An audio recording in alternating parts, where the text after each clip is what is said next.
বন্ধুরা, এই যে দিদির বাড়ি চলে এসেছি। দিদিদের ওপরটা আমি দেখাচ্ছি। দিদিরা নিচেই থাকে, ওপরটা এখন সব সারছে, কমপ্লিট করছে, এখনো কমপ্লিট হয়নি।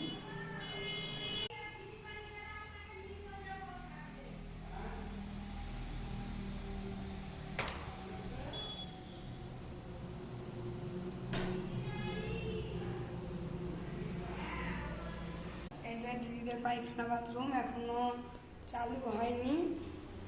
পায়খানা বাথরুম করেছে, সব এখন সারছে, এখনো পুরো কমপ্লিট হয়নি, রং টং করবে এখনো। এই যে সব, এই যে দিদিদের গেট, ডাইনিং রুমের গেট কেমন হয়েছে তোমরা সব জানিও। এই যে গেট করেছে,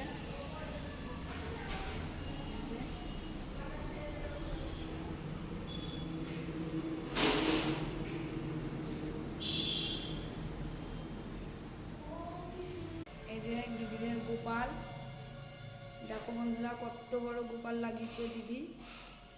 দিদির রাধাকৃষ্ণ খুব শখ, গোপালকে খুব ভালোবাসে।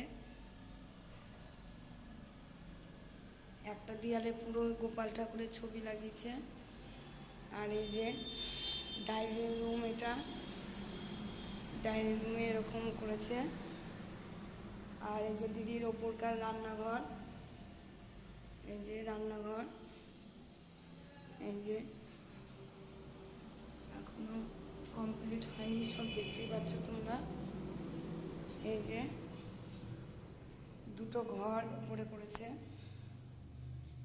এই যে একটা ঘর, এই যে একটা ঘর, দুটো ঘর করেছে। দুই ছেলে, ওর জন্য দুটো ঘর।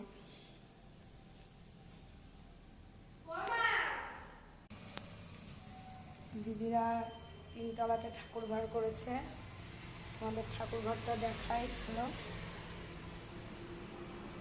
এই যে বন্ধুরা, দিদিদের তিনতলার উপরে ঠাকুর ঘর করেছে।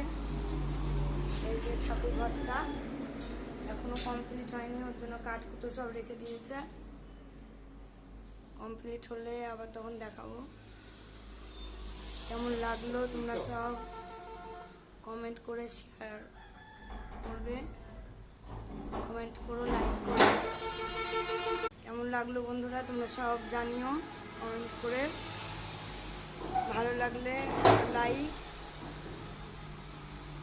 অবশ্যই। এই যে দিদিদের ওপরটা, দিদিদের একদম রাস্তা